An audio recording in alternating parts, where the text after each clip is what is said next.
Bueno, vamos a ir haciendo la invocación del Espíritu Santo, que Dios nos ilumine. En el nombre del Padre, del Hijo y del Espíritu Santo. Amén. Te alabamos y te bendecimos, Señor del cielo y de la tierra, por tu infinita bondad y tu misericordia. Te damos gracias por los favores que hemos recibido cada día de tu mano. Te damos gracias porque nos permites encontrarnos, porque nos permites reunirnos en torno a tu palabra para seguir aprendiendo, para seguir profundizando sobre la verdad en la Sagrada Escritura. Que tu Espíritu Santo dirija este encuentro, que tu Espíritu Santo ponga palabras en mi boca, pero también abra el corazón de todos y cada uno de nosotros, nuestro corazón, nuestra mente, para poder comprender qué es lo que quieres enseñarnos, qué es lo que tu iglesia nos transmite acerca de esta verdad fundamental. Hoy que celebramos esta memoria de Nuestra Señora de Lourdes, pedimos a ella, la Inmaculada Concepción, que siga intercediendo por todos y cada uno de nosotros. Ella que es la mujer de la palabra, que conservaba todas y cada una de estas palabras, meditándolas en su corazón, nos ayude también a cada uno de nosotros a disponernos para recibir este mensaje, para meditarlo y hacer vida en nuestra vida la voluntad del Padre. Te lo pedimos, Señor, a ti que vives y reinas inmortal y glorioso por los siglos de los siglos. Amén. Bueno, para comenzar, ¿verdad? Tenemos que recordar que hace 15 días o hace ya casi 22 días o casi el mes, hablábamos de la verdad en la Sagrada Escritura. Y cuando yo empecé el tema de esta introducción, decíamos que para nosotros la palabra de Dios es palabra inspirada. Eso es la verdad fundamental que tenemos que manifestar siempre. Para nosotros creyentes, en este caso nosotros católicos, el libro de la Sagrada Escritura ha sido inspirado por Dios y nos transmite, como decíamos, como nos enseña el Concilio Vaticano II, nos transmite la verdad para nuestra salvación. Decíamos que no es una verdad histórica en el sentido de historia de los estudios sociales, no es una verdad científica. ¿Por qué? Porque para transmitir la verdad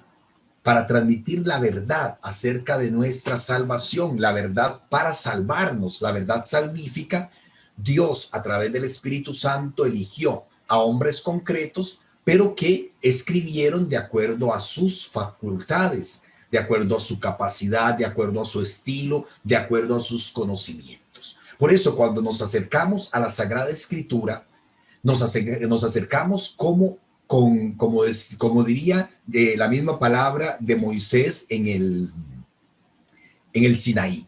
Nos acercamos con los pies desnudos. Quítate las sandalias, porque el lugar que pisas es sagrado. Ese texto es muy lindo porque le está pidiendo Moisés ¿por qué? Porque vean que Dios no le prohíbe a Moisés pisar ese lugar sagrado. Nada más lo que le pide es que no haya nada que se interponga entre su persona, la persona de Moisés, digamos, que lo podríamos representar en el pie desnudo, y Dios. Si Moisés pisa aquella tierra con las sandalias, no va a tener ese contacto con la divinidad, con la manifestación de Dios. Vean qué lindo analizar el texto así. Quítate las sandalias para que puedas tener este encuentro conmigo, para que puedas reconocer realmente que soy yo. Quítate las sandalias porque este lugar es sagrado. Vean que Dios no le está prohibiendo a Moisés, no pises este lugar, no entres, quítate, apártate. No, quítate las sandalias. Un detalle muy, muy lindo.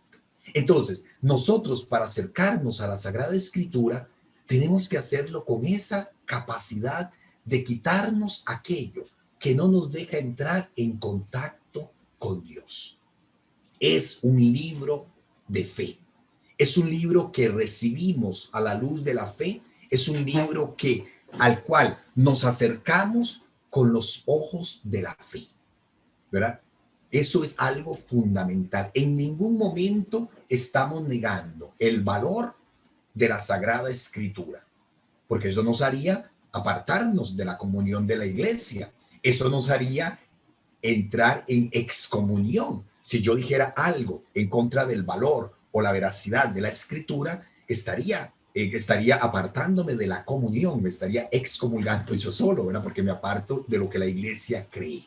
Ahora, cuando hablamos de los géneros literarios, y esto es muy importante, no estamos negando la veracidad de la Sagrada Escritura en cuanto que transmite la verdad de Dios. Entendamos esto, porque hay gente que dice, es que se niega la veracidad de la Escritura. No, no. La verdad de la Sagrada Escritura es sagrada porque es la verdad que Dios nos revela. Ahora, ¿cómo nos la revela? ¿En qué canal? ¿Bajo qué circunstancias? O, digámoslo claramente, ¿en qué género literario nos revela esa verdad? Eso no niega la verdad. Yo puedo decir, por ejemplo, que la verdad en la Sagrada Escritura se transmite a través de una novela. Y es que entonces alguien me va a decir, padre, pero es que la novela es un cuento, la novela no existió, la novela es inventada. No, yo puedo expresar una verdad a través del género literario de novela. Por ejemplo, yo puedo expresar, si yo soy un no sé qué, un enamorado, pues estoy enamorado completamente de la mujer de mi vida, ¿verdad? Yo puedo manifestarle la verdad de mi amor a esa persona que amo a través de una canción, a través de un poema. Y alguien puede decir, pero es que las imágenes, las metáforas que usted utiliza en la canción o en la novela no son ciertas. ¿Por qué? Porque usted está comparando, usted dice que su amada es como la estrella que brilla en el cielo. Y ella no es una estrella, es una mujer de carne y hueso. ¿Entienden? Entonces, el hecho de que yo utilice el género literario poesía para manifestar mi afecto, mi amor hacia alguien, no significa que eso sea mentira. Estoy utilizando un género literario, pero en el fondo la verdad que yo estoy transmitiendo es una verdad fundamental, que yo amo a esa persona. Entonces, igual puedo manifestar la verdad a través de un cuento, a través de un poema, a través de una narración. Puedo ir a Canal 7 y que me hagan una entrevista y decir, yo amo, pero yo, Donald Solano Granados, declaro y juro ante toda la televisión nacional e internacional que me está viendo, que amo a fulana de tal. Utilizo el género literario de telenoticia, de una noticia transmitida. Puedo escribir una historia y que me la publiquen en La Nación. Entonces estoy transmitiendo la verdad a través de un género literario de crónica narrativa en prensa. Puedo hacer una canción, puedo hacer un cuento, puedo hacer un poema, puedo hacer una leyenda, lo que sea. Pero entonces vean que la verdad yo la puedo expresar a través de ese canal. Entonces, que yo diga, es que las novelas no existen. No, tal vez no existieron los personajes, tal vez eso está en la imaginación del autor, pero lo que el autor quiere transmitir sí existe, sí es verdad. Y eso es lo que tenemos que tener claro. Decir que la Biblia, que cada libro o cada parte de la Biblia tiene su género literario, es decir, que a través de ese canal Dios nos está transmitiendo la verdad. Entonces vean que, padre, pero es que los géneros literarios ponen en juego o podrían poner en juego la veracidad de la Sagrada Escritura. No, no. ¿Por qué? Porque la verdad se está transmitiendo y es la verdad que Dios quiso transmitir a través de ese género literario. Yo creo que aquí nos ayuda muchísimo esa comparación, que aunque no es perfecta, ¿verdad? Pero sí ayuda muchísimo, de el caramelo y el papel. La verdad que Dios quiere transmitirnos es el caramelo, el confite, bien envuelto en una presentación especial, en un papel, y para yo saborear ese caramelo, ese dulce, pues tengo que quitarle el papel, quitarle lo que no es fundamental para descubrir qué es lo que Dios quiso transmitirnos. Por ejemplo, alguien me decía, padre, pero es que no es peligroso afirmar que el libro de Job es una novela. No. Ahora, que yo diga que es una novela, que yo diga que el personaje Job puede haber sido inventado o que la historia puede haber sido inventado, yo no estoy diciendo que el mensaje que transmite el libro de Job es mentira. Porque si leemos el libro de Job, es tan precioso leer, por ejemplo, sobre todo cuando uno está teniendo problemas, cuando uno está teniendo dificultades, ¿verdad? O el libro de Jonás, por ejemplo, y cuánto lo sostiene a uno, por ejemplo, el libro de Job. Padre, pero es que, ve, aquí es donde tenemos que distinguir lo que es género literario y la verdad que transmite ese género literario. Entonces vean que son cosas que no podemos dejarnos enredar. No, la verdad es fundamental. Dios la transmite de muchas maneras a través de los distintos géneros literarios. Por eso la Iglesia en el Vaticano II, y yo les invito que ojalá algunos, los que tienen un poquito más de duda puedan profundizar en esa verdad, ¿ok? Entonces es importante, y alguien me decía, padre, hay que profundizar más en eso porque puede generar algunas confusiones. Y sí, yo soy muy consciente, pero tampoco quiero venir aquí a engañarlos y decirles, no le hagamos caso a esos géneros literarios. No, porque la Iglesia nos pide, y escuchamos un documento de la Iglesia, la Dei Verbum, que es una constitución dogmática del Vaticano II, que habla sobre la palabra de Dios, ¿verdad? Que nos dice que para comprender, para interpretar la verdad que Dios quiso transmitirnos, tenemos que tener en consideración el género literario. Entonces, si yo leo el libro de Jonás, sabiendo que es una novela, no voy a perder el tiempo haciendo las preguntas de que cómo pudo Jonás sobrevivir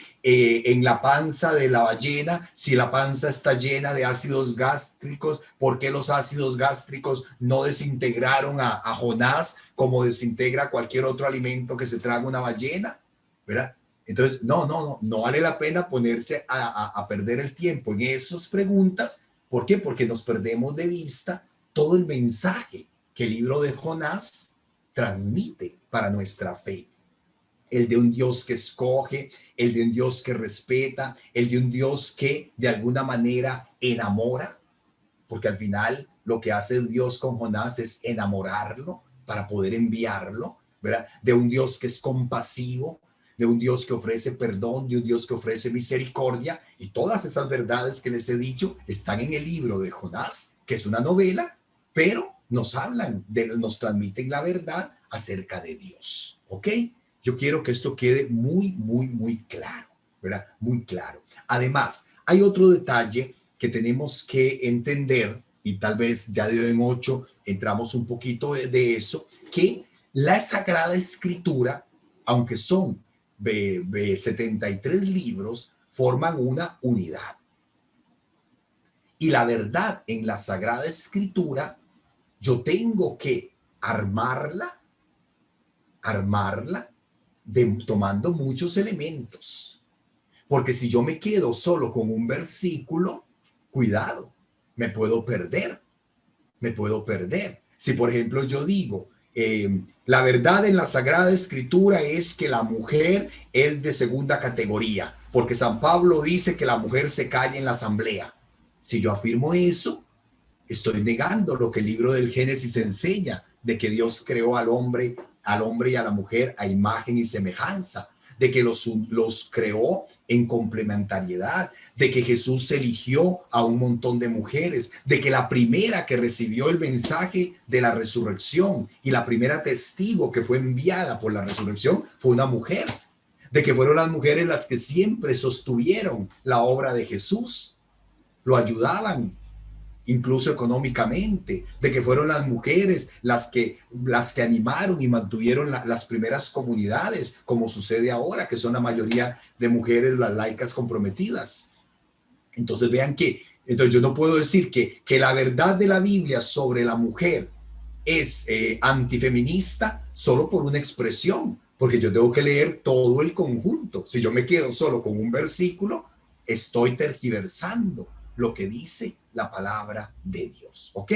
Eso también tiene que quedar muy claro. Otra cosa fundamental es que pensemos que parte de ese género literario es el poder transmitir, ¿verdad? Transmitir, poder transmitir una verdad, ¿verdad? A partir de mi lenguaje. Vean, ¿cómo podemos los seres humanos hablar de Dios si Dios es un ser espiritual? ¿Cómo lo hacemos? Pues de una manera antropomórfica. ¿Qué significa eso? Que instintivamente le damos a Dios, vemos a Dios como si fuera uno de nosotros para poder expresarnos de él. Entonces, por eso hablamos de la mano de Dios, del rostro de Dios, de la cara de Dios, ¿verdad? Nosotros sabemos que Dios es un ser espiritual, ¿verdad? Que Dios es un ser espiritual, pero para hablar de Dios, para poder expresar la cercanía de Dios, pues nos imaginamos a Dios como un hombre o como un ser humano, con cabeza, con corazón, ¿verdad? Entonces hablamos del corazón de Dios, del corazón, ¿verdad? Hablamos del rostro de Dios, que Dios extendió su brazo. Entonces, eso es parte del género literario, ¿verdad? Cuando yo digo Dios extendió su brazo, no estoy diciendo, no estoy afirmando dogmáticamente que Dios tiene manos. No, lo que estoy afirmando es que Dios acompañó, de que Dios estuvo presente allí con su pueblo, que Dios lo sacó, perdón, de la esclavitud de Egipto, manifestando su poder. Eso el autor sagrado lo dice, con brazo extendido y mano poderosa. Entonces, cuando aplicamos a Dios características humanas, ¿verdad? Características humanas, lo estamos haciendo porque es la única manera que nosotros tenemos para poder entender, para poder hablar, ¿verdad? Ahora que en Jesucristo Dios se encarna y se hace uno de nosotros, sí, ¿verdad? Eso no lo vamos a negar, pero en la totalidad de la Sagrada Escritura, sobre todo en el Antiguo Testamento, cuando todavía no se había vivido el momento fundamental de la encarnación, pues se habla de Dios así, en términos humanos. Vean, por ejemplo, los que fueron a misa, los que han ido a misa esta semana, entre semana, que se estaba hablando del libro del Génesis. El pasaje de hoy es muy lindo porque habla de Dios como un artesano, como un Dios que hace barro y forma una figurita, como un chiquillo cuando estábamos en el kinder y nos ponían a hacer figuritas de plasticina, ¿verdad? Que Dios entonces hace forma de barro, se embarriala, nos decía el padre Monseñor Vitorino, ese texto habla que de Dios se embarrialó, ¿verdad? Se embarró las manos haciéndonos a nosotros. Igual, no quiere decir que Dios sea como un alfarero, como un panadero, ¿verdad?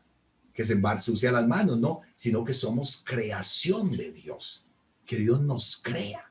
Padre, pero es que usted dijo que Dios no tiene, que Dios es un ser espiritual. Entonces, ¿qué significa cuando dice que a imagen y semejanza? Y les decía yo a las monjas antier, a las clarisas, les decía, cuando yo afirmo que Dios me creó a imagen y semejanza, no es que yo me parezco físicamente a Dios, porque si no, ir y salga corriendo porque vea que Dios no es feo. Si yo me parezco físicamente a Dios, vamos a decir que Dios más feo, que trompudo y narizón es Dios. Porque creemos que imagen y semejanza es apariencia física. Y no, cuando leemos imagen y semejanza, no es apariencia física. Padre, entonces, ¿cómo hago para entender eso? En el contexto de la tradición de la iglesia.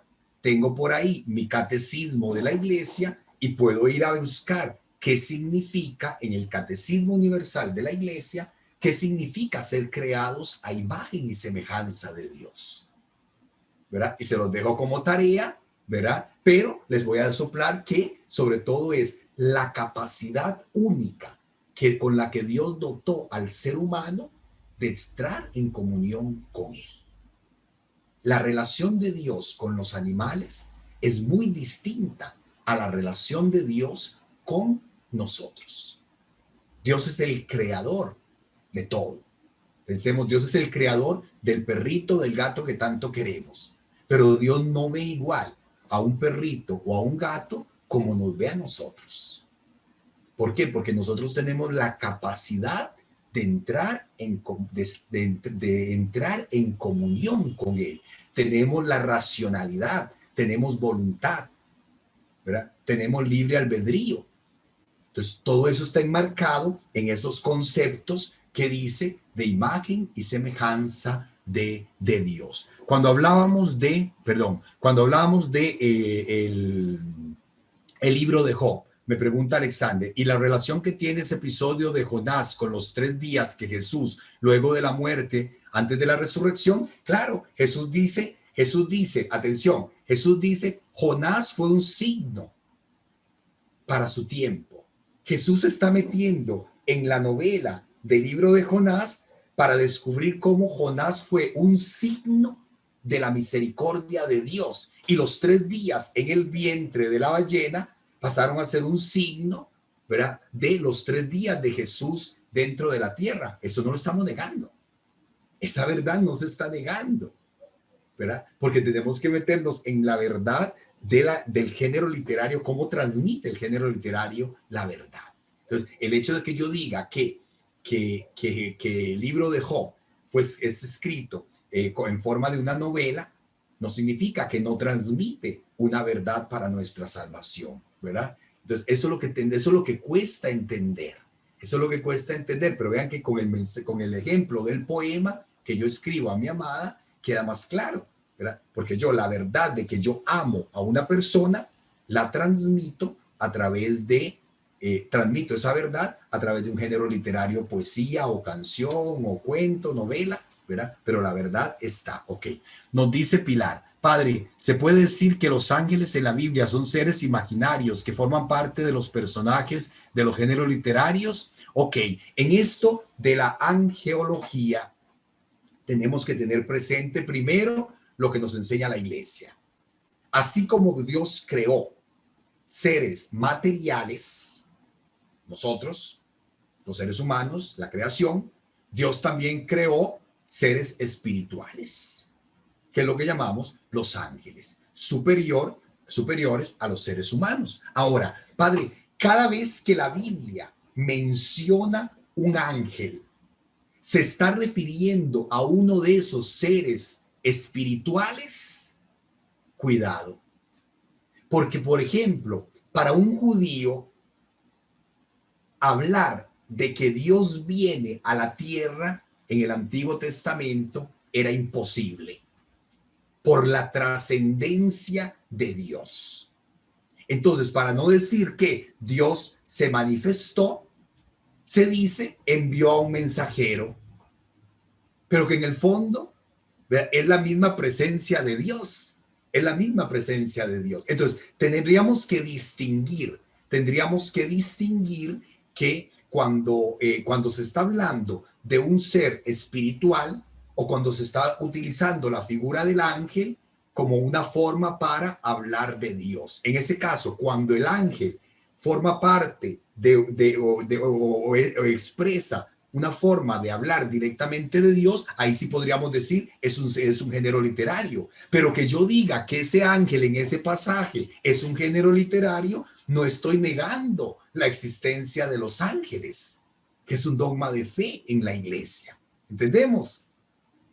¿Entendemos? ¿Ves? Entonces, en ese sentido, Pilar y compañeros, por ejemplo, en algunos casos se podría pensar que el ángel del que se está hablando simple y sencillamente es una forma de género literario para decir para no tener que decir directamente que Dios se le apareció, que Dios habló con esa persona. Porque, por ejemplo, en el Antiguo Testamento se tenía la idea, nadie puede contemplar a Dios cara a cara y seguir vivo.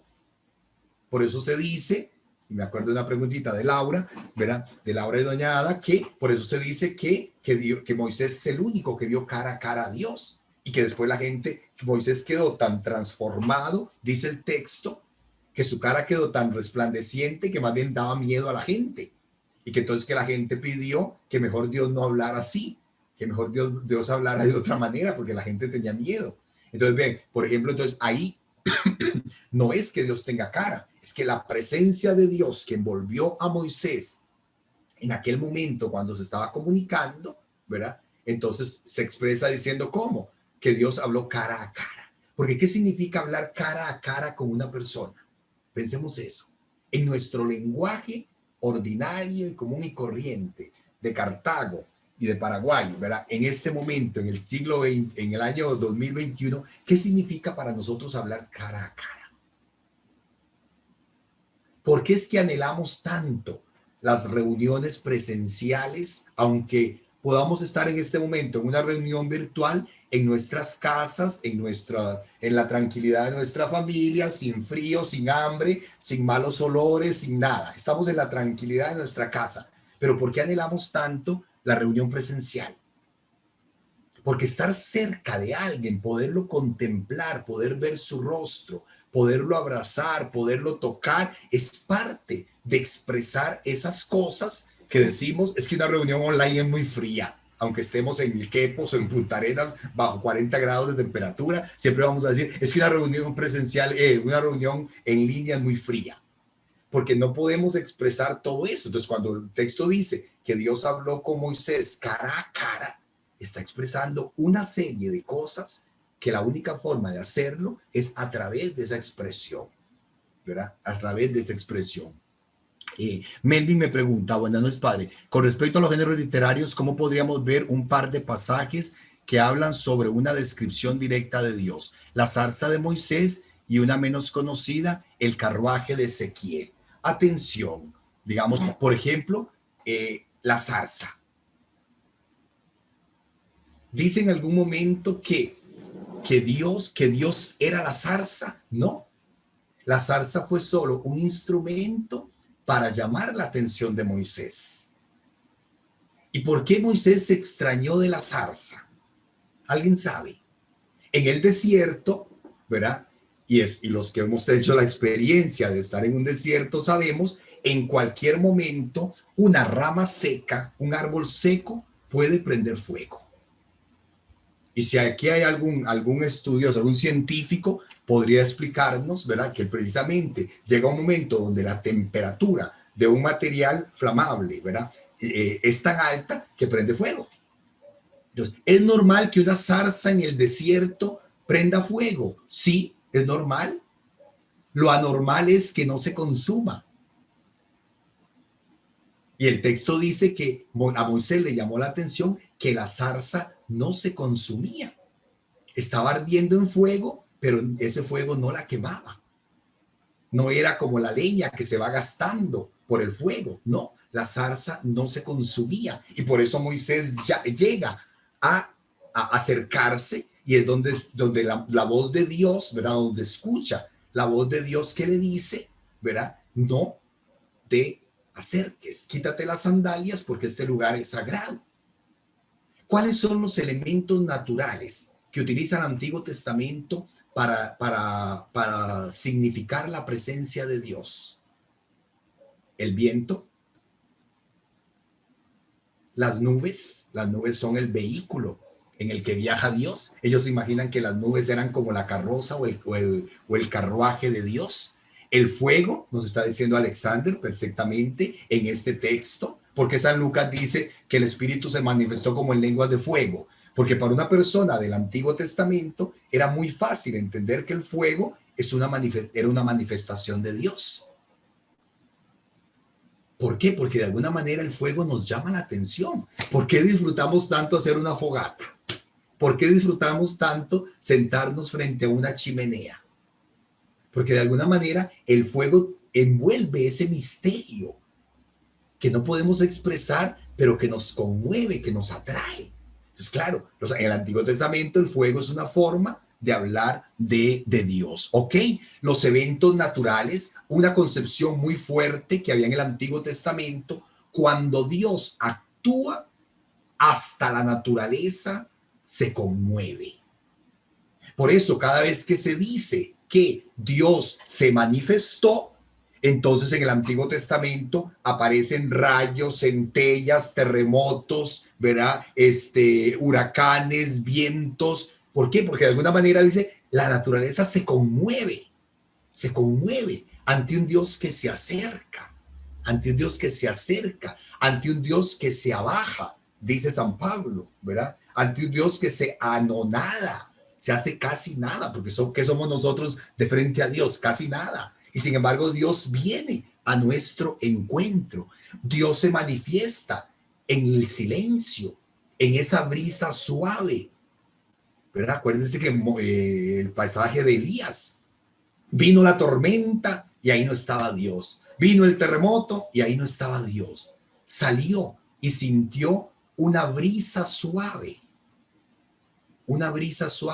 y se tapó el rostro adorando a Dios porque ahí encontró la presencia de Dios. Entonces, Padre, entonces Dios es un, si yo leo eso tal como está, entonces Dios es un viento. No, Dios no es un viento.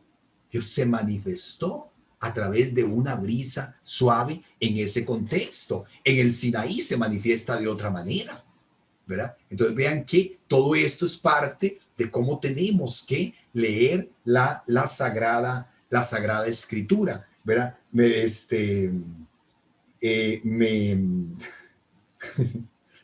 mandando mensajes. Me están mandando mensajes ustedes, ¿verdad? Vacilándome. Bueno, qué dicha, qué dicha. Me pusieron trompudo y narizón. Bueno, bendito sea Dios. Ok, otra pregunta que me hacían por ahí, vamos a ver si la tengo por acá, que me pareció muy importante. Bueno, todas muy importante, ¿verdad?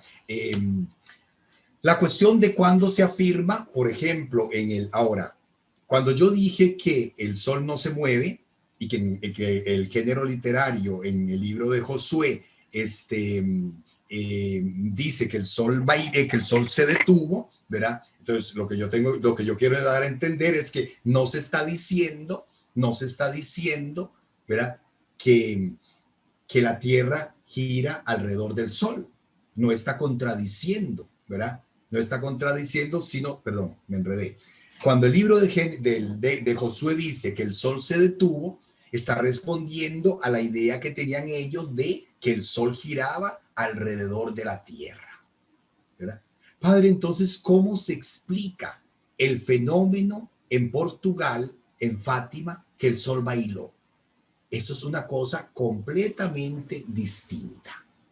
Es un fenómeno natural, es un fenómeno de la naturaleza antinatural, ¿verdad? Antinatural que debería tener otra explicación. Pero el problema de esto es también cuando yo leo la Sagrada Escritura diciendo, es que Dios puede hacer lo que a él le dé la gana. Dios puede detener el sol, aunque el sol no se mueva, Dios puede detenerlo. Dios puede hacer, como me dijo una persona, padre, es que usted no cree, porque Dios puede hacer que a usted se lo traiga una ballena y que no le pase nada. Sí, Dios puede actuar de manera extraordinaria cuando le da la gana. Pero para comunicar la verdad de salvación, para transmitir su verdad en la Sagrada Escritura, Dios escogió el camino del ordinario. Dios escogió el camino de lo ordinario. Un pasaje muy lindo es precisamente cuando Jesús está en el templo, las tentaciones. Cuando Jesús dice el texto que Jesús está en el pináculo del templo y el diablo le dice, tírate porque está escrito que los ángeles te detendrán y no te harán daño. ¿Qué pasaba si Jesús se tiraba? Toda Jerusalén se volcaba a creer que él era el Mesías. Hubiera sido un camino muy fácil, más difícil entender. Un camino de entrega, un camino de sacrificio, un camino de cruz, como el que Jesús hizo. El diablo lo estaba tentando a Jesús a un camino fácil. No lo estaba tentando él lo estaba tentando a un camino fácil. Y Jesús dice, no es así tan fácil. Para mí es más fácil tirarme del pináculo del templo y que todo el mundo crea. Pero el camino de la voluntad del Padre es precisamente la cruz. Un camino de sufrimiento, un camino de dolor, un camino de entrega. ¿Ok? Preguntan por ahí, todo claro con lo de Moisés, pero la visión de la carroza de Ezequiel es una descripción directa de Dios, cómo la podemos tomar. Tenemos que analizar ese texto ese texto de el carruaje de, perdón, la carroza de Ezequiel. No, la carroza de, perdón, al que se lo llevó, de Elías, ¿verdad? Es Elías el que es arrebatado frente a su discípulo, Eliseo, que es arrebatado, dice el texto, por una carroza de fuego, ¿verdad? Por una carroza de fuego. Ok, atención. Al ser Elías el personaje más importante en el Antiguo Testamento, ¿verdad? Uno de los profetas más importantes del Antiguo Testamento, la tradición judía empezó a creer que Elías no había muerto. Entonces, ¿qué pasó con Elías? Fue arrebatado por Dios. Fue llevado por Dios, una carroza de fuego, dice el texto. ¿Qué está expresando eso? La idea que estaba metida en el corazón del Antiguo Testamento de que Elías no había muerto y que más bien Elías iba a venir, iba a reaparecer antes que el Mesías. Antes que el Mesías. Por eso cuando Jesús pregunta, ¿quién dice la gente que soy yo? Unos dicen, unos que Elías. ¿Por qué Elías? ¿Por qué no otro profeta? ¿Por qué no dijeron, unos dicen que sos Isaías o Jeremías o Ezequiel? No, unos dicen que Elías, porque en la tradición popular se creía Elías tiene que venir antes del Mesías. Entonces alguna gente pensaba seguro, no, Jesús no es no es el Mesías, es Elías que viene antes de.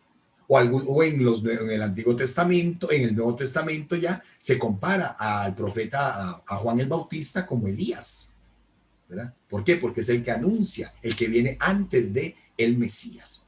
Cuando Jesús reza en la cruz, Jesús reza el salmo, Elí, Elí, lama sabactani.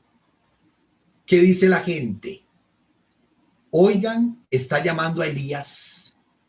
¿Por qué? Porque Elí en hebreo, el salmo que está citando Jesús, que significa mi Dios, él y mi Dios, Dios mío, ¿por qué me has abandonado? Elí, lama sabactani, ante el pueblo, ante los soldados romanos que no sabían hebreo, ante el pueblo que hablaba arameo, les sonó como Eliá.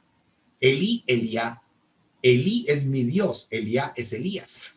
Entonces ellos no entendieron el hebreo, pensaron que estaba llamando a Elías. Pero entonces, ¿y por qué pensaron que estaba llamando a Elías? Por esa tradición que andaba en el ambiente de que Elías había sido llevado, arrebatado, de que Elías Elías iba a venir antes del Mesías. Inclusive, Elías era considerado el patrón de la muerte. Entonces, cuando dice está llamando a Elías, era porque estaba en esa situación de muerte. ¿Ok? Entonces vean que tenemos mucho de qué aclarar. Yo les agradezco a todos los que han hecho llegar sus preguntas, y si alguno tiene dudas, ¿verdad? Por favor, siga, puede mandarme un audio, ¿verdad? Puede mandarme un audio directamente, ahí aparece en el grupo, ahí aparece mi número de teléfono, ahora se los repito, ¿verdad? Pueden mandarme un audio manifestándome sus preguntas. No sé si alguien más, bueno, ya las que han ido apareciendo, creo que las he leído. Fanny, no sé si me faltó alguna. No, padre, todas son esas las que usted leyó. Okay. Bueno, entonces, vamos entonces, permítanme compartirles hoy la pantalla para entrar en este tema que, como les decía, es un tema cortito, ¿verdad? Es un tema cortito. Fanny, ¿ya se puede ver la pantalla? Correcto. Ok, bueno. Entonces, después de seguir profundizando, yo creo que cuando veamos algunos ejemplos ya en los próximos cursos, vamos a tener estos elementos presentes para que vean cómo se aplica, por ejemplo, cómo ayuda el tener presente esto de los géneros literarios. Ahora, ok, el tema de hoy es muy práctico. El tema de hoy, bueno, vamos a acercarnos. ¿Dónde está? Bueno, permiso.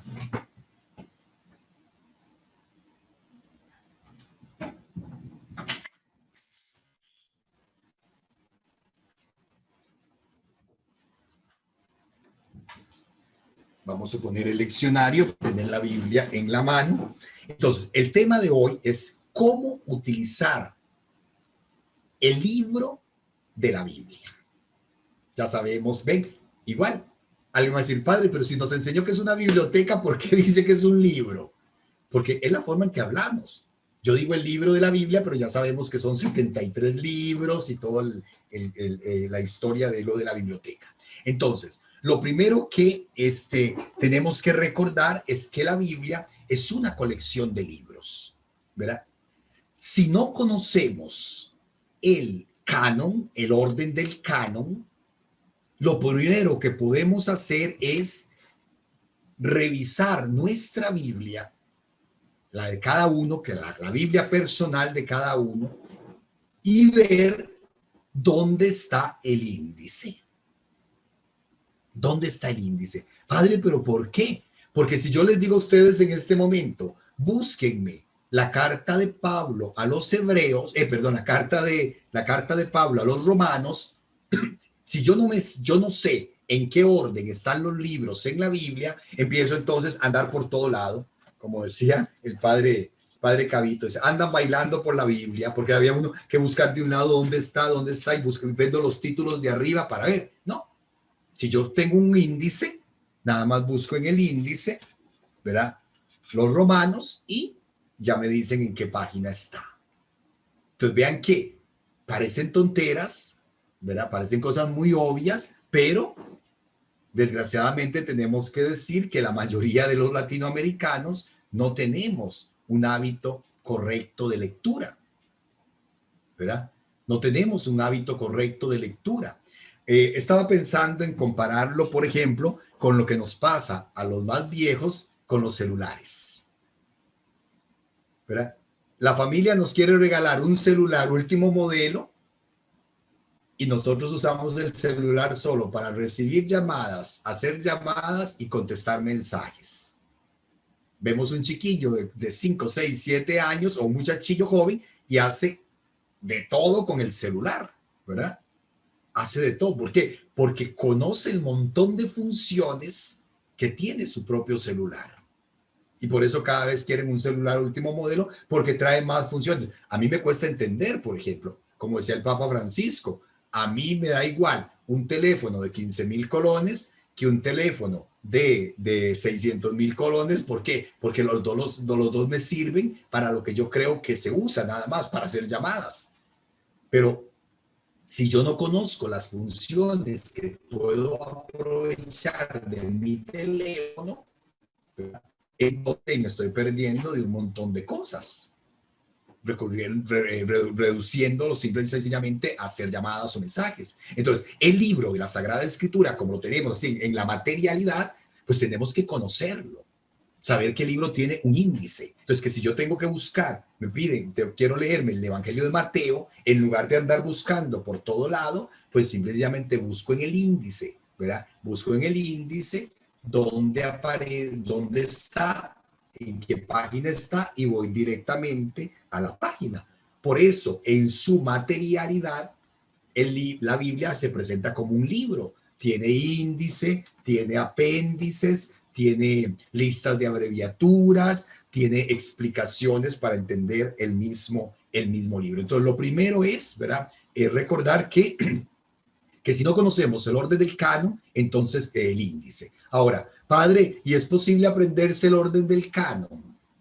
Sí, es posible.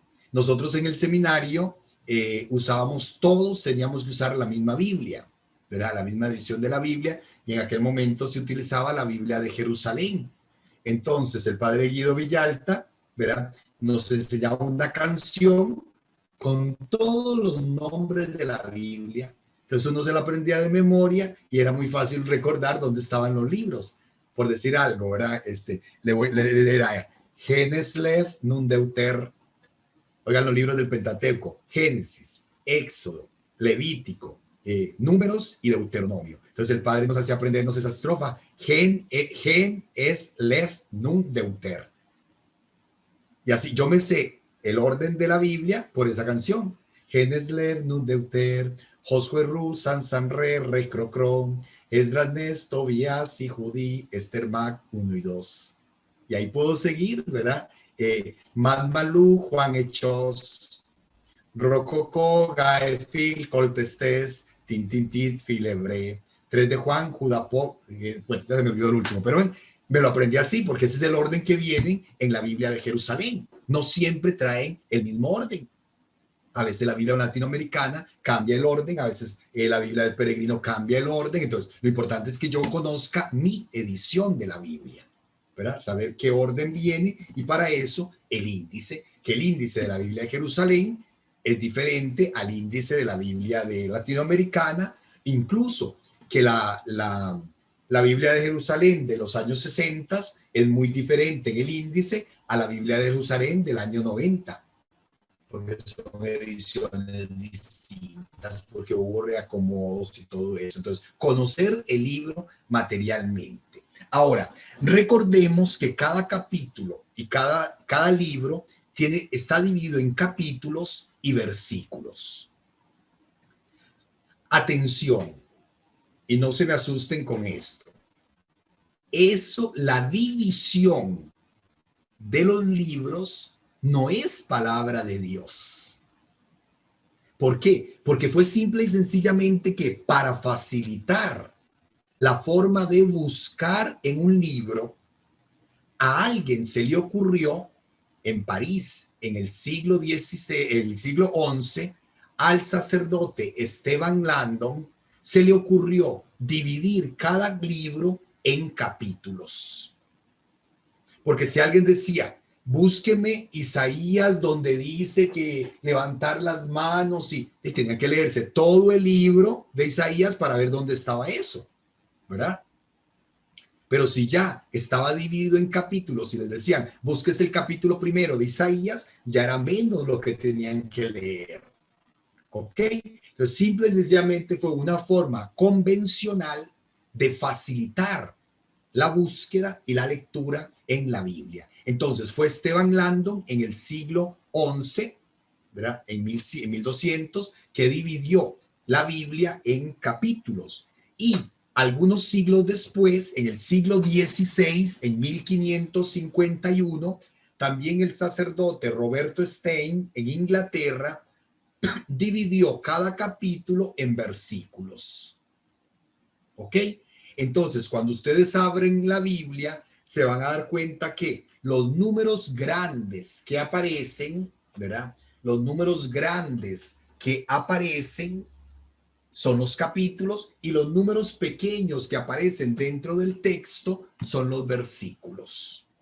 Eso es algo fundamental. Mucha gente está acostumbrada ya a eso, sobre todo los laicos comprometidos, pero también es importante aclararlo, ¿verdad? Porque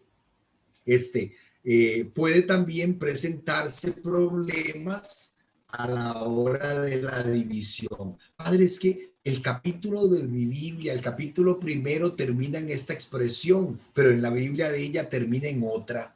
Vean, ha sido una convención mundial. Tanto católicos como protestantes, ¿verdad? Incluso la comunidad judía, han aceptado esta división para poder hablar un lenguaje común, ¿verdad? Para poder ubicar un versículo, para poder identificar un capítulo, ¿verdad? Pero si yo estoy traduciendo la Biblia, yo me puedo dar cuenta que Roberto Stein hace 500 años se equivocó a la hora de dividir un versículo. Entonces yo puedo inventarme otra división. Imagínense, si cada uno inventáramos una división diferente, no se podría leer la Biblia, ¿verdad? O no podríamos hacer comparaciones. Entonces ya esto es aceptado, ¿verdad? Aunque se sabe que hay algunos errores o a eso, ya es algo aceptado, ¿verdad? Esta división ya es algo universalmente aceptado para facilidad de los estudios bíblicos. Entonces, cada libro lo dividimos en capítulo y versículo, ¿verdad? Ahora, los nombres de la Biblia también, por una cuestión convencional, se han abreviado. Entonces, tenemos las abreviaturas igual.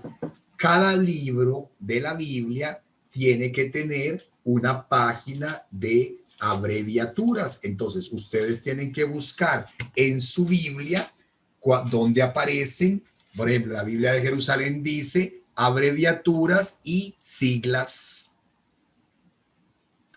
Padre, es que viera que no entiendo eso que dice a pie de página de la Biblia. Dice, viene un CF punto. CF punto. ¿Qué significa CF punto? Entonces yo me voy al libro de las abreviaturas y de las siglas y voy y veo que CF punto significa confróntese. Y eso significa que vaya a ver esa otra cita que a pie de página de, por ejemplo, a pie de página del libro de Samuel, capítulo 3, versículo 1, me dice, confróntese tal libro. ¿Por qué? Porque tal vez en otro libro aparece una expresión igual o aparece el mismo tema o tal vez hay alguna diferencia, algo que el traductor me dice que me puede servir para entender mejor. Entonces, todas las siglas y abreviaturas que se utilizan en la Biblia aparecen en ese índice de abreviaturas. Entonces, ahora, sabemos que por convención, igual, en lengua española, estas son las siglas de los libros. Gen significa Génesis. Aunque también en español hay quienes escriben nada más la G y la N sin la E. GN, Génesis, Ex, Éxodo, Lev, Levítico, NM, Números, DT, Deuteronomio. Entonces, nosotros no estamos obligados a entender, a aprendernos esto de memoria, ¿verdad? Son convenciones que se utilizan, porque si ustedes en este momento van a leer el comentario bíblico al Evangelio del Domingo que escribió el padre Mario Montes en el Eco Católico, y ven que entre paréntesis Mario pone ESD es 2.1. Padre, ¿qué es 2.1? Probablemente sea el libro de Esdras, porque esa es la sigla de Esdras. Entonces es importante también. Y padre, ¿dónde consigo yo esto? En mi propia Biblia viene una lista de abreviaturas, ¿verdad? Ahí aparecen todos los 73 libros, ¿verdad? En el Nuevo Testamento, MT, Mateo, MC, Marcos, LC, Lucas, JN, Juan, ¿verdad? Romanos, 1 Cor, Primera de Corintios, 2 Cor, Segunda de Corintios, ¿verdad? Tit, la carta de Tito. O sea, entonces, ¿qué? Padre, pero te voy a aprenderme todo eso de memoria. No, simple y sencillamente, si no sé, si no entiendo, busco en mi Biblia qué significa 2 tes, y ya me voy a dar cuenta que es la segunda carta de Pablo a los tesalonicenses. ¿Ok? Ahora, orientaciones prácticas, por ejemplo, cómo se cita la Biblia. Esto también es muy complicado porque no todos estamos acostumbrados, pero normalmente las citas bíblicas se hacen así. Vamos a ver la primera fila, ¿verdad? La primera fila, ¿verdad? Nos vamos a centrar por las filas. Por ejemplo, MT 5,1. Lo primero que se pone es el nombre del libro. Ahora, ¿qué significa MT? Si yo no sé, busco en la tabla de abreviaturas y me doy cuenta que es el Evangelio de Mateo. Inmediatamente después del nombre, el número primero antes de cualquier otra cosa significa el capítulo. Vean que entre MT y 5 no se escribe absolutamente nada. Entonces, MT5 significa Mateo, capítulo 5. Después de la coma vienen los versículos. Entonces, Mateo, capítulo 5, versículo 1 o versículo primero. Vean el uso de la coma. La coma sirve para dividir lo que son capítulos, separar lo que son capítulos de lo que son versículos. ¿Ok? Entonces eso es muy sencillo. Mateo 5.1. Si yo les digo Rom 4.18, Rom 4,18, estoy diciendo carta a los Romanos, capítulo 4, versículo 18. Después me aparece, por ejemplo, la segunda fila, MT 6,1-6. Aquí lo importante es saber qué significa este guión. vea que está después de la coma. Se refiere a versículos. Entonces, cuando está este guión, yo tengo que leer al Mateo, capítulo 6, del versículo 1 al versículo 6. Inclusive. Entonces, aquí, ¿qué tengo que leer? Versículo 1, versículo 2, versículo 3, versículo 4, versículo 5 y versículo 6. Son estos 6 versículos que me están pidiendo que lea. Mateo 6, del 1 al 6. Entonces, el guión significa al. ¿Qué pasa si aparece el punto? El punto en abreviatura bíblica significa y vean que está después de la coma. Entonces son Juan, el Evangelio de Juan, capítulo 8, versículos 5 y 7. Entonces aquí me están diciendo que no necesariamente tengo que leer el 6, que nada más lea el 5 y brinque inmediatamente al 7. ¿Verdad? Si tuviera un guión aquí entre el 5 y el 7, ahí sí, pero lo que tengo es un punto, entonces nada más me leo 5 y 7. Hubiera quedado mejor el ejemplo si yo pongo Juan 8,5.21. Entonces estoy diciendo que lean el versículo 5 y el versículo 21. ¿Ok? Entonces nada más para que lo tengan presente. ¿Ok? Cuando no aparece la coma ni números, no aparece la coma, entonces me estás diciendo que lea Lucas 3, todo el capítulo 3, ya que no aparece indicado ningún versículo. Eclesiástico 3:6, vean que no aparece coma, entonces todos son capítulos. El Eclesiástico capítulo 3, capítulo 4, capítulo 5 y capítulo 6. Este ya lo vimos, ¿verdad? Atención con esta. 1 Corintios 2 del 1 al 3. Punto y coma. Punto y coma es para no volver a repetir la cicla. ¿Qué estoy diciendo yo aquí? Que leamos la primera carta a los Corintios, capítulo 2, versículo del 1 al 3. Y del capítulo 3, versículos del 6 al 9. ¿Ven? Entonces, el punto y coma lo hago para no volver a repetir la cicla. ¿Ok? ¿Ok? Padre, hay una Me pregunta están por preguntando, aquí. ahorita lo vamos a ver cuando... Sí, De los salmos. ajá, sí. Sí, ok. Ahí la vi. Ahorita vemos los salmos, ¿ok? Déjeme terminar esta parte, ¿verdad? Ok, perdón. Por ejemplo, lo que les decía, padres, que viera que tengo una cita que no entiendo, DT64A. Vean, esto me van a perdonar, pero a veces es majadería de los teólogos, de los biblistas, ¿verdad? Tanto católicos como protestantes. Alguien dice que por ejemplo, que el versículo 4 le quedó muy largo al que las dividió. Entonces, que me lea solo la primera parte del versículo 4. El problema es que cómo hago yo para saber dónde termina esa primera parte, ¿verdad? Entonces, porque normalmente las letritas esas pequeñas, la Biblia no las toma en cuenta en el material, en la impresión. Entonces, no se preocupen. Yo lo que hago es que, por ejemplo, en este caso, cuando aparece un numerillo así, leo Deuteronomio, capítulo 6, versículo 4. ¿Ok? Isaías 6, 1S. Padre, ¿qué significa la S detrás de un número? No le digo nada, vaya a la tabla de abreviaturas y se va a dar cuenta que la S después de un número significa siguiente. Las dos S siguientes.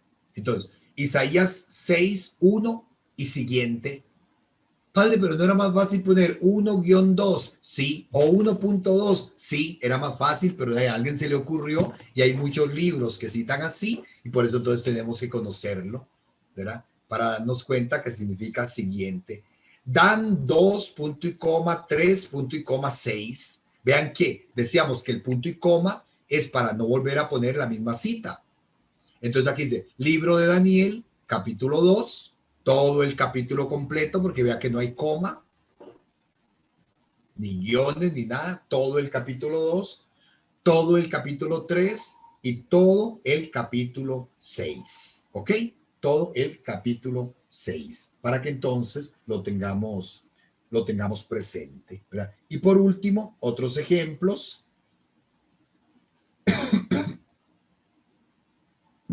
¿verdad? Otros ejemplos, vamos a ver lo del Salmo, ya les explico que, por ejemplo, vean esta última cita, Apocalipsis 4,1-6,6,12. Siempre lo que está antes de la coma es capítulo. Lo que está después de una coma es versículo, lo que está antes de una coma es capítulo. Entonces, ¿qué me están diciendo aquí? Que tengo que leer del libro del Apocalipsis, del capítulo 4, versículo 1 al capítulo 6, versículo 12. Entonces, ¿qué me están pidiendo? Que me lea todo el capítulo 4, todo el capítulo 5 y del capítulo 6 que lea los primeros versículos.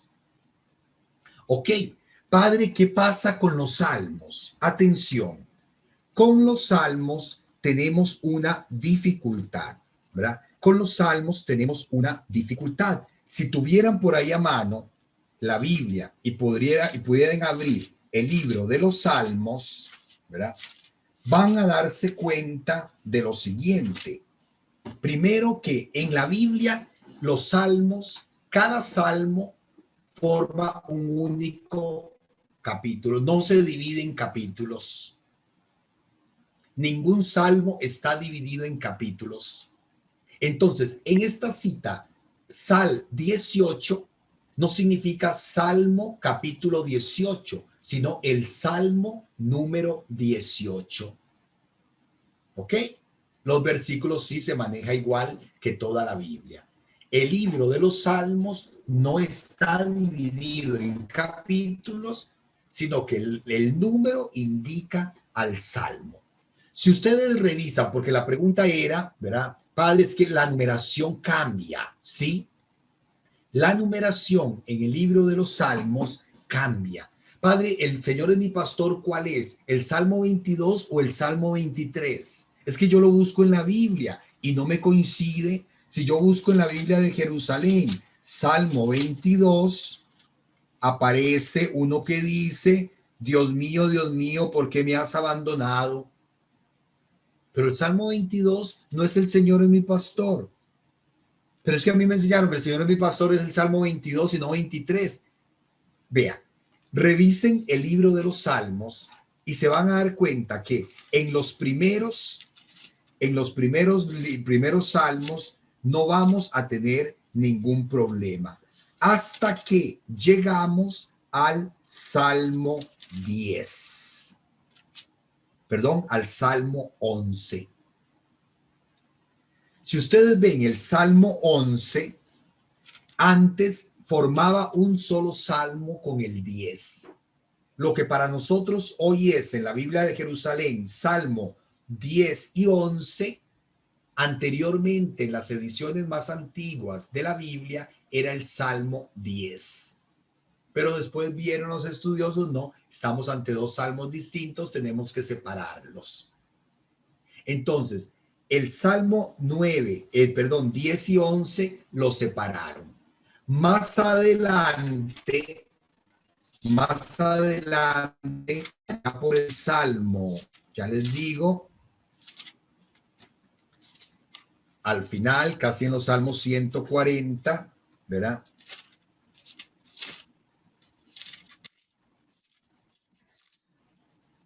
En el Salmo 147, dos salmos que aparecían separados se unieron. Entonces, en todas las Biblias, aunque cambie la numeración en uno, siempre vamos a tener 150 salmos. Pero el hecho es ese. Entonces, Padre, ¿cuál salmo es?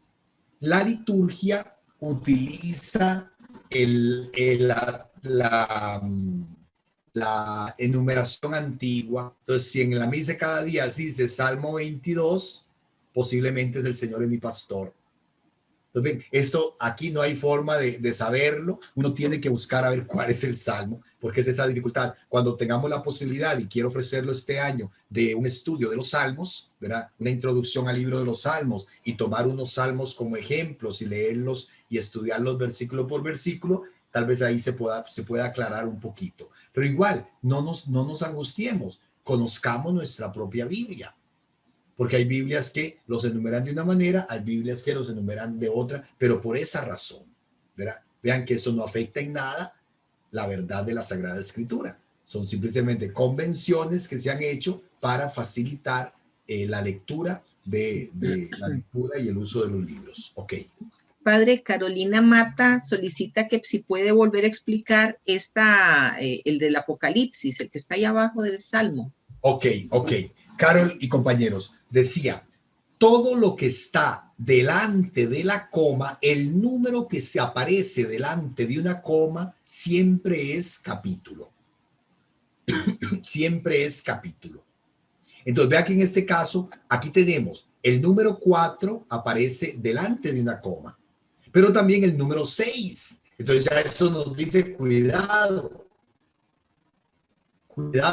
porque entonces este guión que está aquí no nos indica que esto es versículo 1 al 6, porque este 6 no es versículo, es capítulo, está delante de una coma. Entonces, lo que me indica que yo tengo que leer del capítulo 4, versículo 1 al capítulo 6, versículo 12, al capítulo 6. Entonces, me está pidiendo que lea todo el capítulo 4, todo el capítulo 5 y del capítulo 6 que lea los primeros 12 versículos, ¿verdad?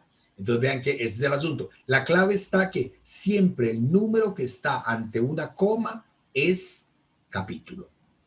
Es la única forma de no perdernos, ¿ok?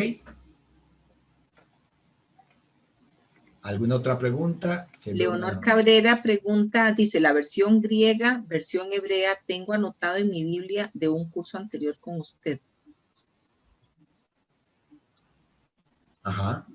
No, eso fue lo que puso nada más. Leonor, con respecto a los salmos, sí, con respecto a los salmos, porque en la versión de hebrea, precisamente, es donde no aparecen divididos, aparece como uno solo, ¿verdad? Por eso entonces, cuando los judíos dicen el Salmo 12, en algunas Biblias católicas es el Salmo 13, ¿verdad? Pero eso lo vamos a ver después cuando profundicemos sobre los salmos. Entonces, no es que hay un error, sino que simple y sencillamente tenemos que ver, inclusive, en esto ya es una cosa de cultura general, ¿verdad? Normalmente es importante leer, antes de leer la Biblia de que uno tiene, o de vez en cuando, ojear las introducciones que aparecen normalmente en las primeras páginas. Porque cualquier libro que estamos leyendo, no importa cuál libro sea, a veces corremos y nos brincamos la introducción. Y la introducción nos da pistas de cómo entender un libro.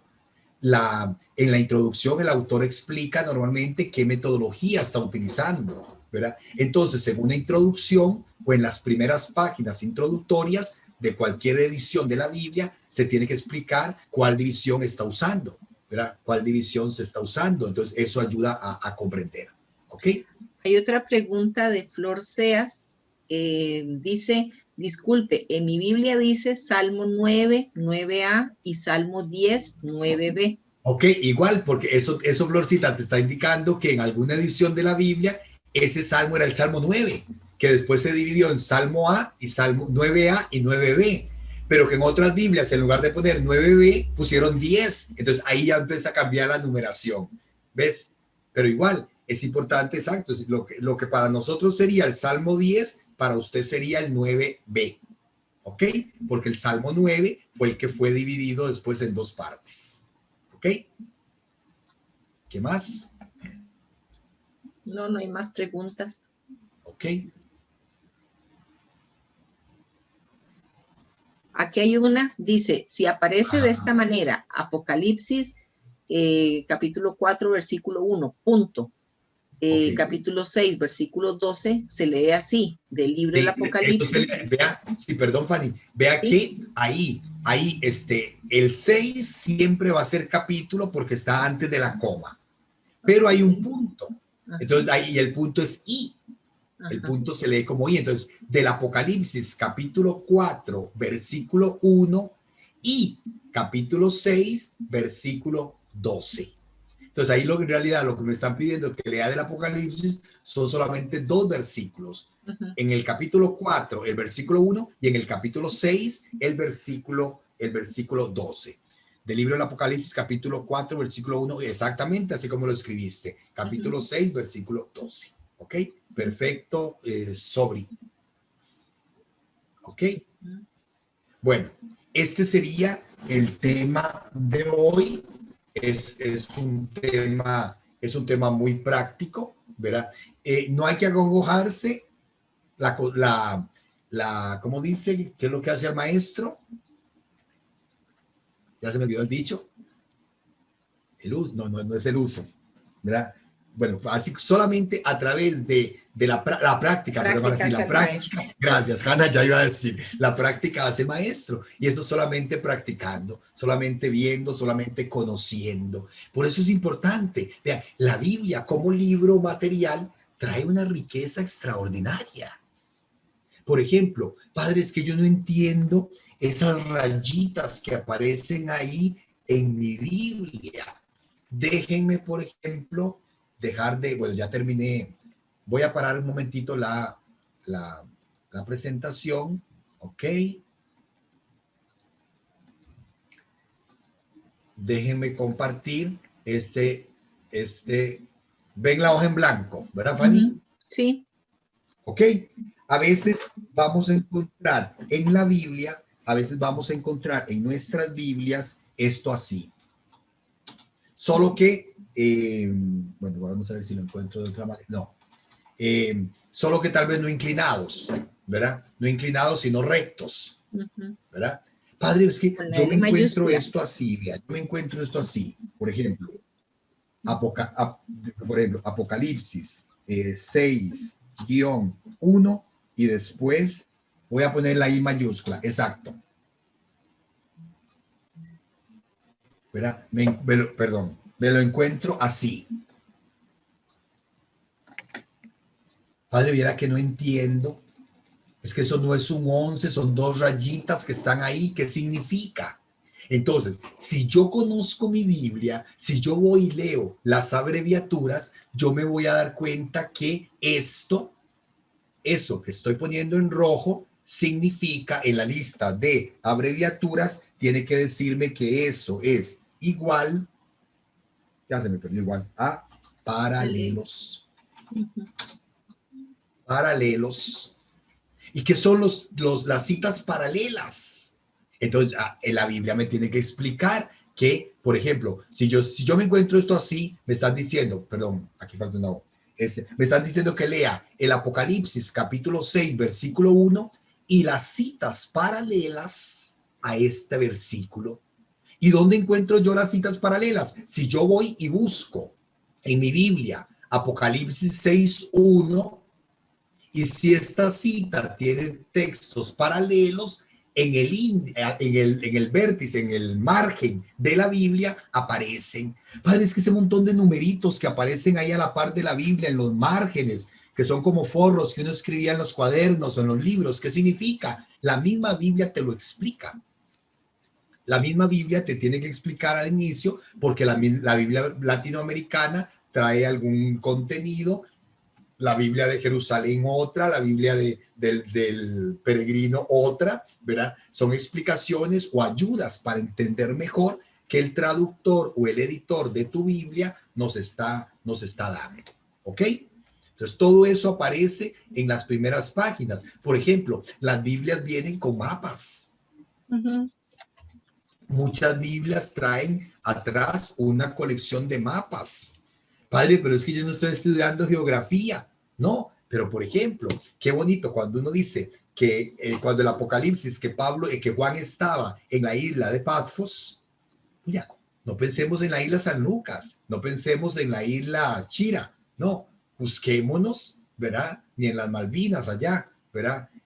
No, busquemos en el mapa dónde quedaba la isla Patmos, dónde geográficamente se ubica el acontecimiento que Juan nos dice que ahí fue donde el Señor le reveló para que escribiera el libro del Apocalipsis, ¿verdad? O por ejemplo, cuando uno está leyendo los Hechos de los Apóstoles, verán qué lindo poder ubicar en el mapa las ciudades que Pablo va visitando.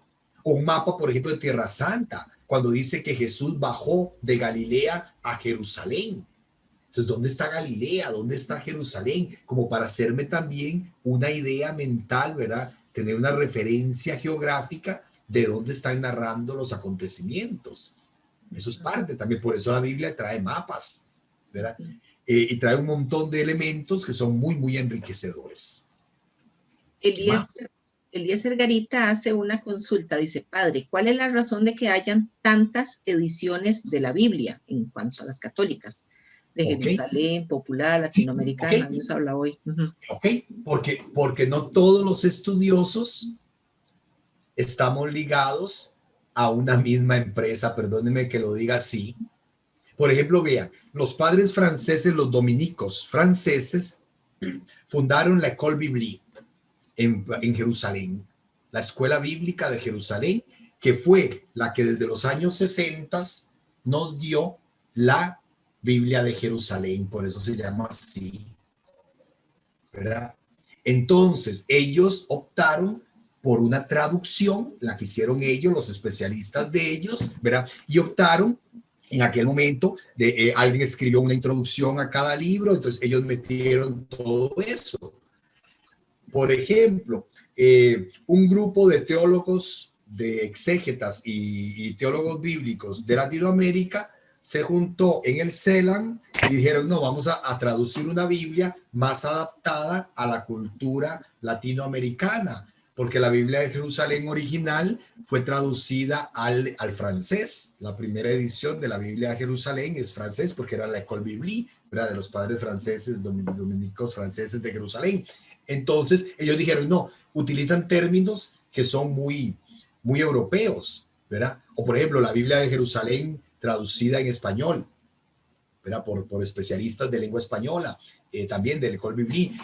Padres que utilizan palabras muy españolas que nosotros en América Latina no entendemos. Entonces, la Biblia de los editores de la Biblia de Jerusalén, pues traducen la Biblia en un lenguaje más latinoamericano, en un español más latinoamericano, ¿verdad? Con términos, digamos, que tal vez la mayoría de los países nuestros podemos entender, ¿verdad? Entonces, por eso es que hay muchas ediciones. Y después, Eliezer, pensá, por ejemplo, que hablemos de, vos sos ingeniero en computación.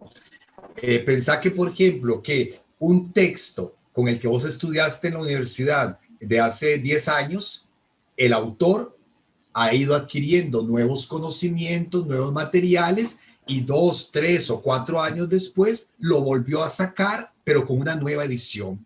La nueva edición muchas veces no significa que el libro se volvió a tirar, sino que el libro fue corregido y ampliado, porque tal vez hacían falta estos ejemplos, o porque ya se descubrió esta nueva teoría en computación, o porque ya se conoce este otro sistema de programar. Entonces, esa segunda o tercera edición no es exactamente igual que la primera, porque viene enriquecida. Entonces, por eso es que la Biblia de Jerusalén, vamos a encontrar en la Biblia de Jerusalén muchas ediciones y vamos a encontrar un montón de editoriales. Las Sociedades Bíblicas Unidas, que eso lo vamos a ver de hoy en 8, Sociedades Bíblicas Unidas, la Biblia del Peregrino de Alonso Chekel, la Biblia de Jerusalén, la Biblia latinoamericana, la Biblia de la Nácar Colunga, que es de las Biblias en español más viejas, ¿verdad? De Alberto Nácar y de Alberto Colunga y del padre Nácar, ¿verdad? En fin, vamos a encontrar muchas ediciones, por eso sí hay muchas ediciones. También comenta por acá Danilo Arrieta, dice, existen ediciones conmemorativas también como la de San Juan Pablo II. Ok, sí, que se edita una Biblia, se le pide a los estudiosos, bueno, vamos a traducir, porque vean que, piensen que el estudio de la Biblia está en constante evolución. Está en constante evolución. ¿Por qué? Porque hoy se descubrió, por ejemplo, hoy se reveló un nuevo descubrimiento arqueológico en Jerusalén y aportó nuevos conocimientos acerca de la cultura de la época. Y entonces eso enriquece también la comprensión de la Biblia. Por ejemplo, les digo, vieran que anteriormente se decía que la geografía en el libro de Juan, en el Evangelio de Juan, era simbólica. Era simbólica. Oigan, que la geografía era simbólica, no era realista, ¿verdad? Que habían elementos simbólicos a la hora de que Juan escribía datos bibliográficos. Entonces, cuando se hablaba de la piscina, de la piscina, ¿te acuerdan el pasaje de la piscina Siloé. se me olvida el nombre? No, no es Siloé. Siloé. No, la otra donde está el enfermo. Bethsaida. Algo así, ¿verdad? Bethesda.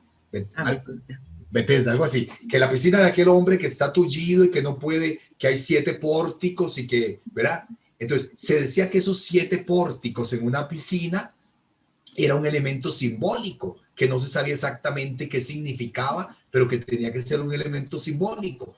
Cuando la arqueología descubrió hace poco, cerca de la iglesia, cerca de la puerta oriental de Jerusalén, donde está hoy el templo de Santa Ana, ahora que es donde nos ponen a cantar porque tiene una acústica muy linda, descubrió la piscina probática, tengo varios nombres, creo que es la piscina probática, y descubrieron que de verdad tiene 7 pórticos, que no era una piscina cuadrada con 4 corredores alrededor, sino que tenía 7, porque algunos pórticos atravesaban la piscina.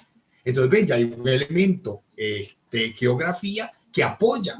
Entonces ya los editoriales tienen que poner una nota de pie de página explicando que esa piscina fue descubierta en tal, cosa que tal vez hace 10 años, 15 años, 20 años no se conocía.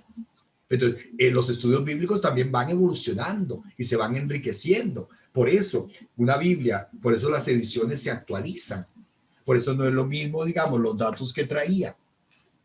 Vean, por ejemplo, les voy a poner un ejemplo para adelantarme un poquito al Salmo. En el Salmo 122, ¿verdad? Alzo mis ojos a los montes, por ahí. 122, 123. Alzo mis ojos a los montes, ¿de dónde vendrá mi auxilio? ¿Verdad? Al final decía, el Señor guarda tus salidas y tus entradas todos los días de tu vida. Oigan, en la lógica nuestra, en la lógica oriental, occidental, nosotros primero decimos salida y después entrada, porque es lo que normalmente hacemos. El Señor guarda tus salidas y tus entradas.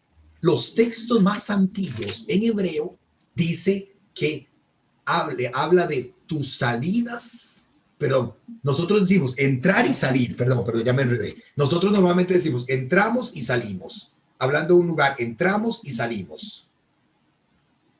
El texto dice salimos y entramos. Y alguien puede decir, no, padre, pero es que es lo mismo. Es lo mismo. No, porque en la cultura del Salmo, cuando dice que el Señor atiende, el Señor guarda tus salidas y tus entradas, está hablando de la totalidad de la vida humana que sale del vientre materno en el parto.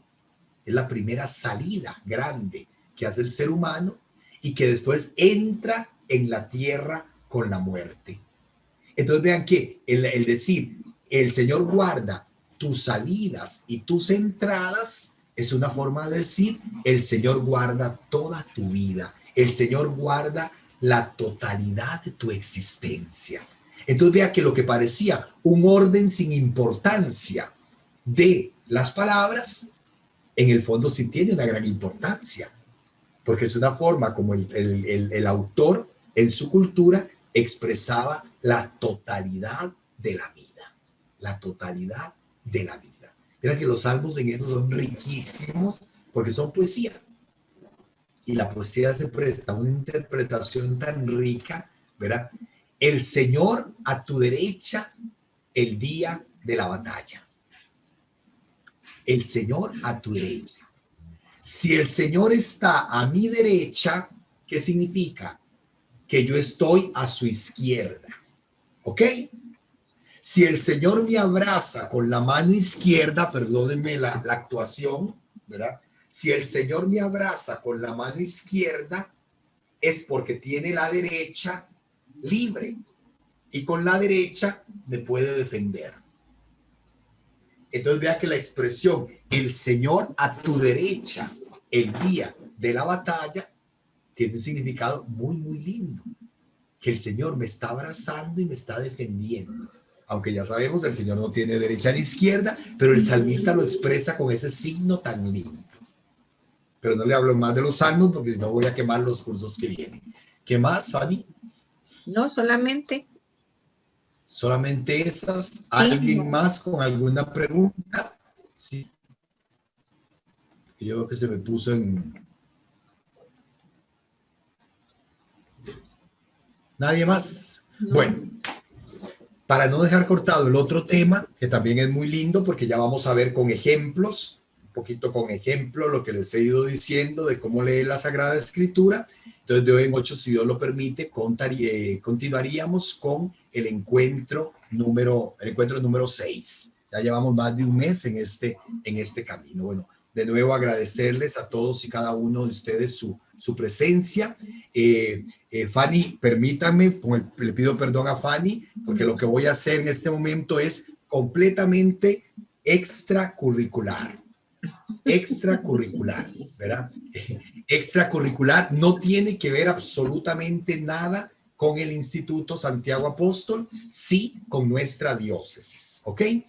Vean, ustedes saben que para las parroquias este tiempo de pandemia ha significado un problema, no solamente el primer problema, obviamente a nivel pastoral, pero también otro problema a nivel económico, porque al no estar llegando la misma cantidad de personas a las Eucaristías, al no poder realizar muchas actividades, muchas parroquias están prácticamente en quiebra, hablando económicamente, ¿verdad?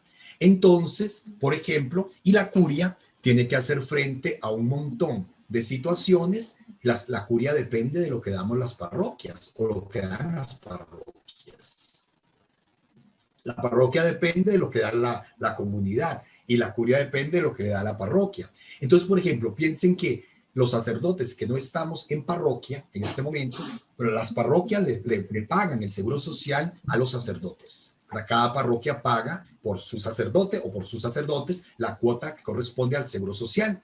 La curia, a los que no estamos en parroquia por alguna situación especial, por alguna enfermedad, ¿verdad? Por alguna situación irregular o por año sabático o porque está prestando servicios en otra cosa que no sea parroquia, otro servicio, ¿verdad? A nivel diocesano, la curia nos paga el seguro. Pero en este momento la curia no está teniendo los mismos ingresos. Entonces yo le pedí autorización a Monseñor para hacer una colecta con ese fin, ¿verdad? Con el fin de ayudar a la curia a cubrir un poquito las cuotas del seguro de los padres que no estamos en parroquia. Yo, gracias a Dios, y no me da vergüenza decirlo, con las rifas que hago de los vitrales y con la venta de comidas que hago y eso, pues ya gracias a Dios cumplí con esa obligación, ¿verdad? Me hice el ahorrito y pagué mi cuota, gracias a Dios y a la generosidad de mucha gente, pero hay muchos compañeros que no han podido. Entonces, aquellas personas que libre y voluntariamente quieran hacer una donación, lo pueden hacer a mi número de SIMPE, al SIMPE móvil, ¿verdad? Este es mi número, 8341-4115, y nada más me ponen, ¿verdad? Me ponen seguro. Yo les garantizo que todo lo que se recoja en esta colecta de los estudiantes del Instituto Santiago Apóstol va a ir directamente a la curia, ¿verdad? Para cubrir un poquito algunos de los gastos, algunas de las cuotas de los sacerdotes, que pagamos una cuota por año de lo que sería el seguro social. Entonces, con toda confianza, ¿verdad? Les digo, aquellos que quieran ayudarme pueden hacer un SIMPE y nada más me ponen seguro. Y yo al final en unos días hago el recuento y traslado esos fondos al fondo del pago de seguro social de los sacerdotes, ¿verdad? Nada más, el que quiera, no es obligatorio, ¿verdad? Y libre y voluntariamente. Porque alguna gente me ha dicho, padre, pero es que qué barato cobraron el curso.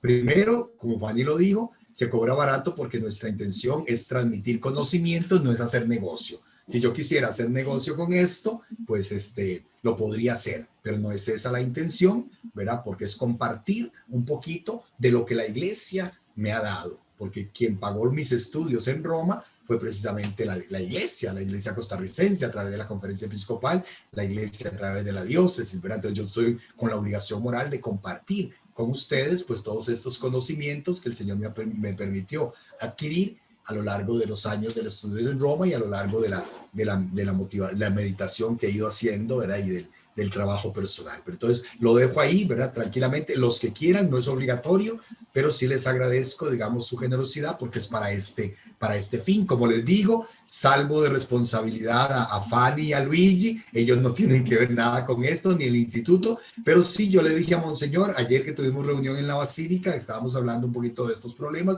yo le dije, tengo muchos estudiantes de Sagrada Escritura en el instituto y si alguno quiere colaborar, pues se lo voy a pedir así directamente y por eso lo hago públicamente, ¿verdad? Entonces, muchísimas gracias a todos.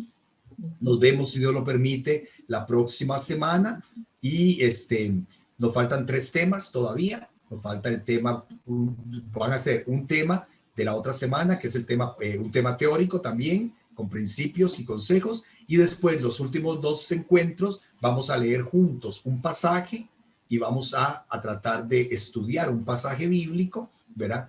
Tratando de aplicar un poquito esto que hemos ido aprendiendo. De nuevo, muchísimo, sí. Perdón. Padre, 2 cositas. Una, bueno, por aquí alguien ponía que, bueno, si se puede saber cuánto es por el monto que se debe pagar cada sacerdote por aquello que alguno pueda apadrinar a un sacerdote. En ese caso les digo que pagamos por año 240,000. En Costa Rica nosotros tenemos un sistema diferente de seguro social. Verá, nos asegura la caja, nos aseguramos en la caja, pero no se paga la totalidad. Por eso nosotros no cotizamos para muerte, para muerte, nada más cotizamos para enfermedad, invalidez y enfermedad, ¿verdad? Ni para muerte ni para maternidad cotizamos. Entonces la cuota cambia. Entonces nosotros en este momento el convenio está en que se le paga a la caja 240,000 colones por sacerdote, ¿verdad? Por sacerdote cada año, ¿ok? Ya la cuestión de la pensión, eso se maneja de manera diferente con una cuota que también pagamos, pero eso no nos urge tanto como ponernos al día con la caja, porque ustedes saben que a las empresas pequeñas y a la iglesia, la caja no les perdona absolutamente nada, ¿verdad? Que con darse cuenta que una empresa le debe millones a la caja y que no tiene ningún problema. Nosotros nos atrasamos con una cuota y ya después a los empleados no los quieren atender, ¿verdad?